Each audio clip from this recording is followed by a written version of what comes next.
A very mobile quarterback, but all day long they've kept him under wraps. And on that play, they held him to a short gain. Working with 2nd and 5 now.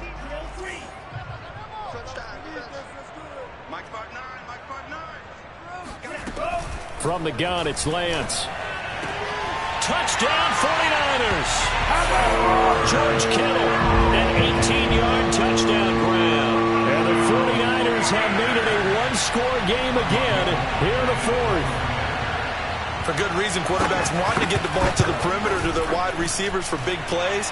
But in this situation, it felt like, based on coverage, he knew that he wanted his tight end to have the football, and for good reason.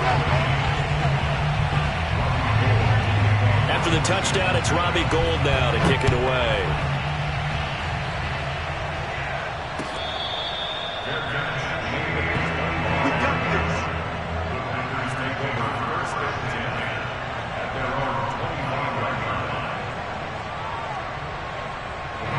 The Packer offense ready to get their next drive underway. That last touchdown has made this really tight. They're clinging now to this slim lead. Second half, they only have a field goal. This offense needs to kick it into gear. And right now, I'm looking directly at the field general, at the quarterback. Because to me, he's got to take over right now. By word, pumping his team up, and then, of course, by deed with his play. My high school coach used to say that all the time. Laddie, take over by word and deed. And deed means action. Exactly.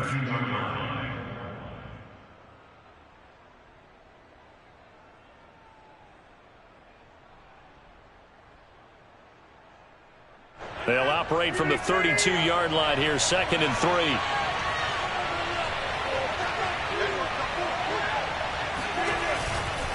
They'll try and run some clock here as they keep it on the ground.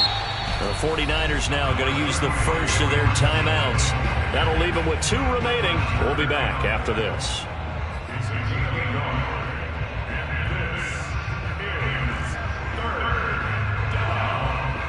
This is 3rd and 2. Maybe the biggest play in this football game.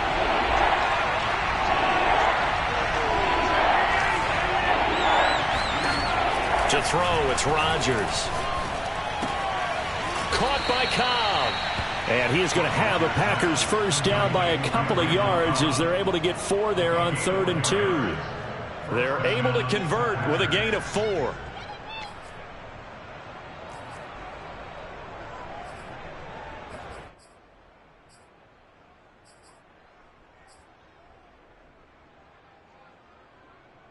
So here's a 1st and 10 at the 38.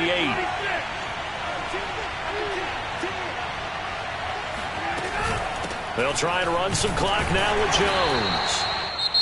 Now San Francisco going to call their 2nd timeout. That's going to leave them with just 1 remaining here in this 4th quarter.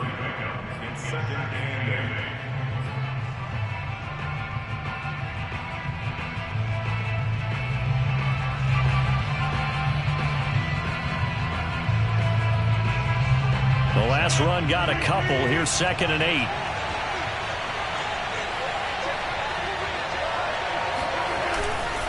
They'll keep it on the ground. It's Jones. And he'll be brought down just shy of the 45. And this is an absolutely big 3rd down that's been set up here, partner. And there's no other way to put it. The defense has to get a stop here to have any hopes of winning this game. Has to. You said big 3rd down. I'd put the word big in capital letters here.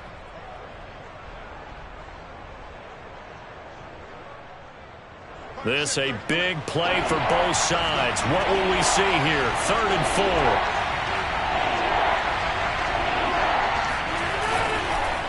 They'll run it with Jones. And they'll work this down to the 40-yard line. Tackled there. 112 yards rushing for him now as he has been tremendous all day long. And now here comes the 3rd of their timeouts defensively. So they'll be left with only the 2-minute warning to stop it from here on out.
Not totally home free yet, but it's looking good as they come up 1st and 10.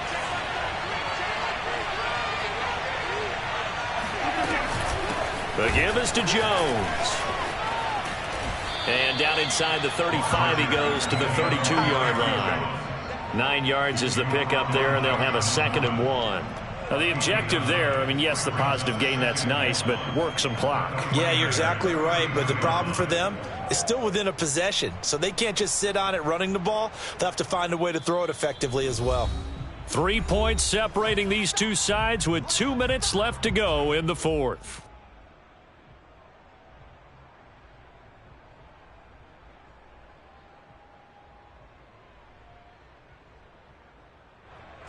So it's Packer football here as we welcome you back. They've got a 2nd down now as they search for a way to get this one to the finish line. On 2nd down now, it's Jones. And he stopped after a gain of 1. Not enough. Still a yard to go on 3rd down. I know the scouting report on him is that he doesn't possess the eye discipline to be an elite linebacker. And what that means is his ability to read, react, and make a play. But on that one, he looked like one of those guys.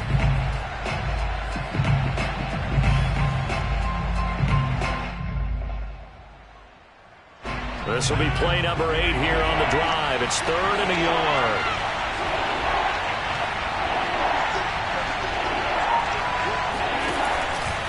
They'll try and run some clock here as they keep it on the ground. And he is going to have the 1st down, and that is going to suck the life right out of this crowd. Only 3 there on the pickup, but that's enough to move the chains.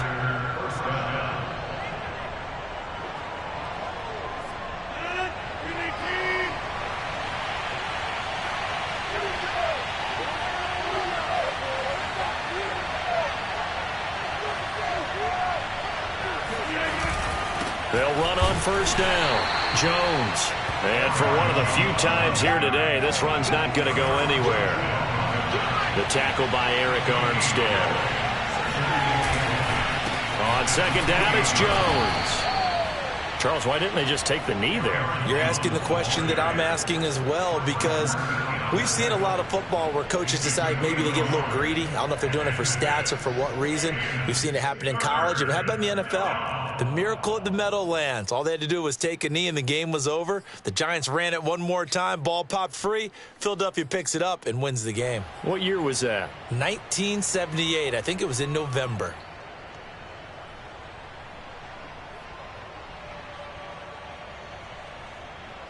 '49ers have an extra defensive back on the field. A nickel set for 3rd down. Back to throw. Rodgers. He's going to take a shot for the end zone. And that is incomplete. Oh, he had it and dropped it. That is an unforced error there, and it takes away what could have been a touchdown. And here's a big one now. Trying to hold this lead. They're going to go for it here on 4th down. To throw is Rodgers. And this will be caught. Well, forget taking the knee. Some late gamesmanship here as they throw for a late touchdown. And that was a beautiful ball right there as he waited for his tight end to come uncovered in the end zone, so give him points for patience as well. Delivered it right where it needed to be for 6 points. So it's all over. A Green Bay victory. And we talk so much about the turnover battle determining who wins and who loses. This game, no exception. They didn't turn the ball over at all, and they go on to victory. They look like a smooth operation in this one, didn't they? Because you look at every facet of the game, they handled their business. Offense took care of the football, converted it into points. Defense took the ball away, gave it back to the offense. Special teams, right there with them. That's the type of game a coach is going to really love and value. And when they show the film, they have to be careful not to give out too many kudos and kill their motivation going forward.